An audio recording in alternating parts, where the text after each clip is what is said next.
Bom, galera, eu sou o Alan e hoje eu irei gravar minha primeira aula para o YouTube. Eu sou formado em Física pelo FRN, tá? Também sou graduando em Medicina, acabei de concluir o primeiro ano de Medicina. Também sou pós-graduando em Saúde Pública e também curso MBA em Administração Hospitalar, tá? Então hoje nossa aula hoje vai ser sobre medição. E hoje a gente vai tratar sobre medindo grandezas, que é parte da física 1 da mecânica. Então vamos lá. No primeiro slide aqui eu trouxe uma curiosidade, certo? Eu tirei essa frase do livro do Halliday, que é um livro do ensino superior, e também que se encaixa aqui para o ensino médio. Então o que é que essa frase diz? Você está deitado na praia e vê o sol se pôr no mar. Levantando-se, vê o sol se pôr uma segunda vez. Acredite ou não, a medição entre dois crepúsculos permite estimar o raio da Terra. Então a gente percebe que a partir da observação de um fenômeno físico que ocorre em nosso dia a dia, a gente pode definir, por exemplo, o raio da Terra, que é uma grandeza física. Então a partir dessa frase a gente percebe aqui que a física ela se baseia em medições. Então no nosso dia a dia, além disso, a gente poderia se perguntar, por exemplo, qual o intervalo de tempo entre dois estalidos de um contador. Além disso, a gente também poderia se perguntar qual a temperatura do seu corpo nesse momento. O intervalo de tempo ele seria definido pela grandeza física tempo, que seria dado pela unidade de segundos, e a temperatura, por exemplo, a gente definiria ela pela grandeza física que define a temperatura, certo? Poderia ser graus Celsius, Kelvin ou graus Fahrenheit. Além disso, a gente poderia se perguntar, por exemplo, com curiosidade, qual a distância entre sua casa e a escola, que também seria definido por uma grandeza física. No caso, a gente poderia definir essa distância pelo metro.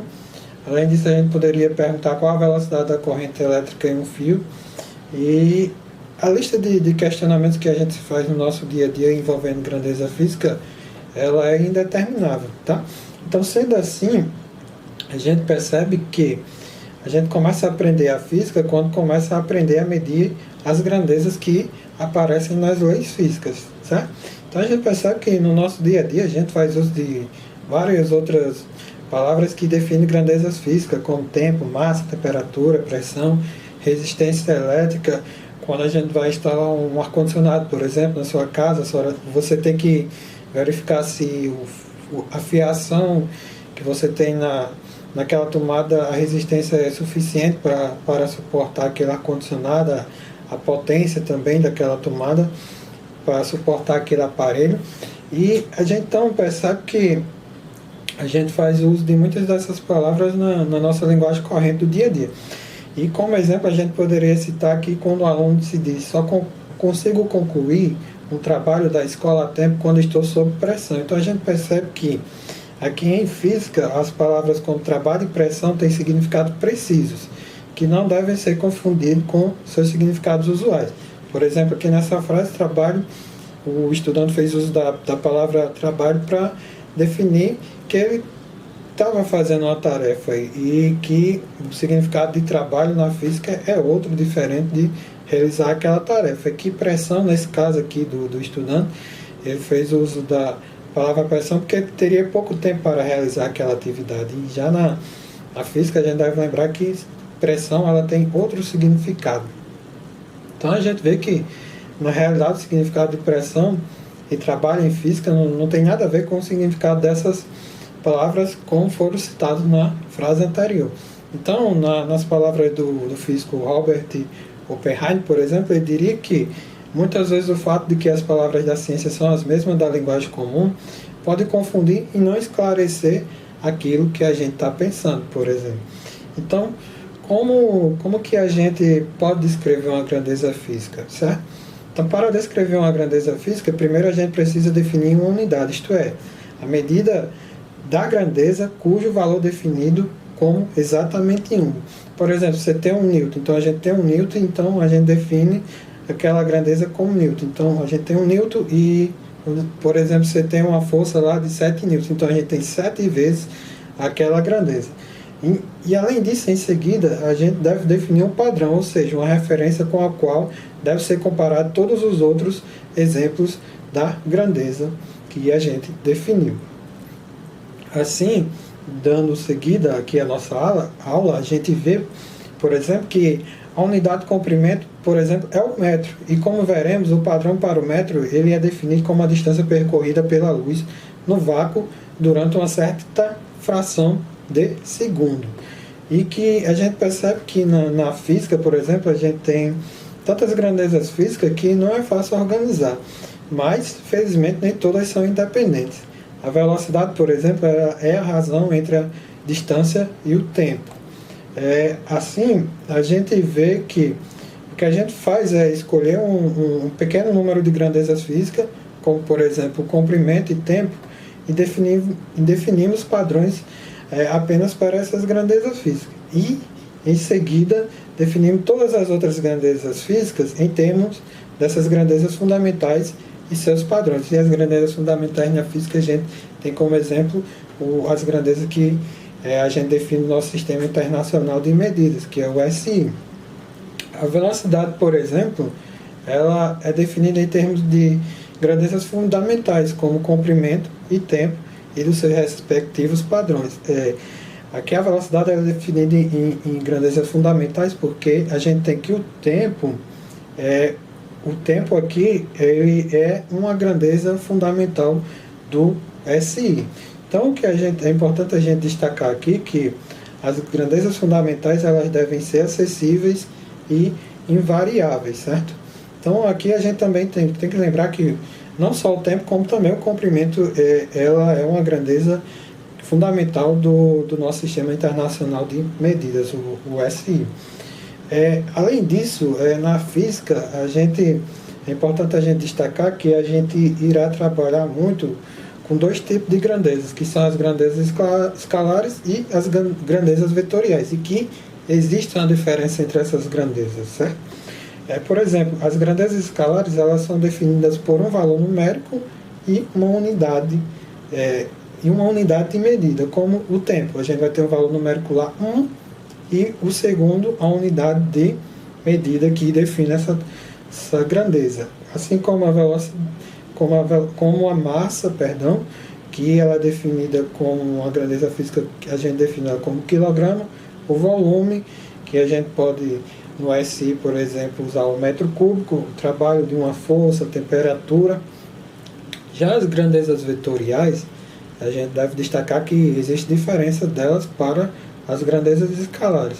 As grandezas vetoriais, elas são definidas por um valor numérico, uma unidade de medida, direção e sentido.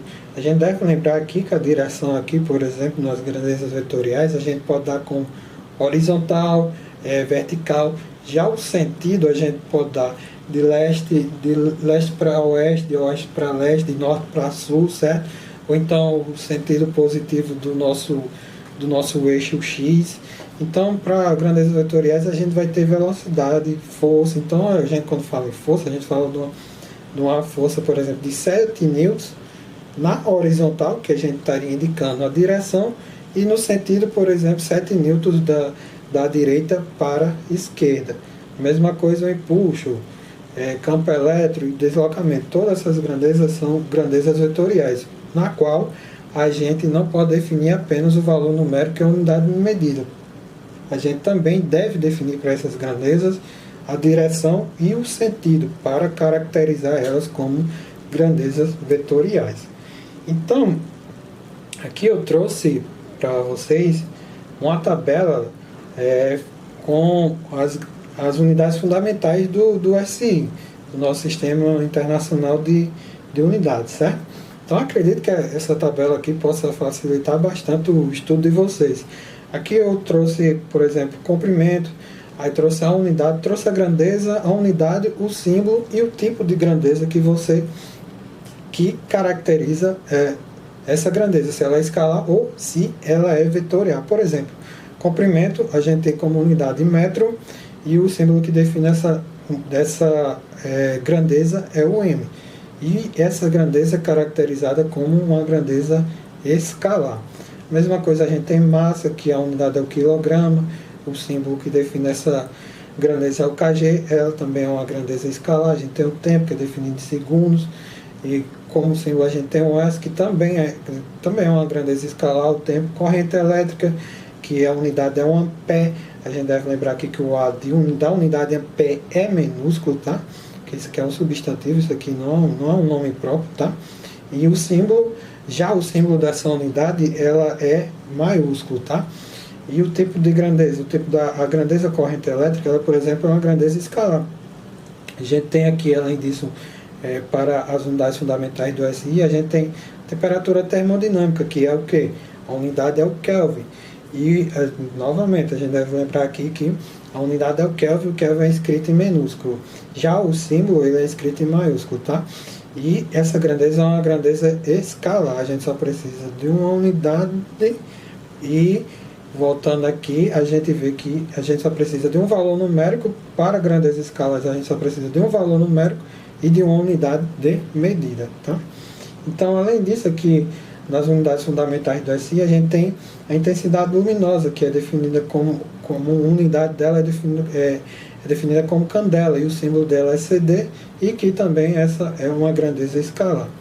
Dando continuidade aqui, além das unidades fundamentais do SI, eu também trouxe aqui uma tabela com algumas unidades derivadas daquelas unidades fundamentais do SI, que a gente tem como, por exemplo, aqui a área, que é a unidade é o metro quadrado, o símbolo é o m ao quadrado, e também é um tipo de grandeza escalar. A gente tem volume, que é dado em metro cúbico, a unidade é o metro cúbico, é uma grandeza escalar. Tem frequência, massa específica, ou densidade, velocidade escalar, velocidade angular, certo? Então a gente vê aqui que, por exemplo, a velocidade ela já é uma grandeza vetorial. E voltando lá, nossas grandezas vetoriais, a gente precisa o quê? Definir um valor numérico, uma unidade de medida, direção e sentido para caracterizar esse tipo de grandeza. Além disso, a gente tem a velocidade angular, que é dada por radianos por segundo, que também é uma grandeza vetorial. E aqui eu trouxe outras também, como aceleração angular, força, pressão, trabalho, energia, quantidade de calor, potência. Trouxe a unidade de todas essas grandezas, o símbolo que define cada uma, e também trouxe aqui, vamos dizer, uma análise dimensional delas. Por exemplo, a força, ela é dada em Newton, o símbolo é Newton, mas a força, por exemplo, a força é dada pelo produto da massa vezes a aceleração. Então a gente tem aqui a análise dessa grandeza física. A massa é dada em quilograma e a aceleração é dada em metros por segundo ao quadrado, e que essa grandeza é uma grandeza vetorial, certo? E além disso, a gente tem aqui também quantidade de carga elétrica, diferença de potencial, intensidade de campo elétrico, resistência elétrica, capacitância e fluxo. Além disso, a gente tem indutância, densidade do fluxo magnético, intensidade do campo magnético, entropia, calor, condutividade. Então, acredito que aqui a gente tem praticamente todas as grandezas que você vai fazer uso delas para seu estudo do vestibular ou para o estudo no ensino médio, certo?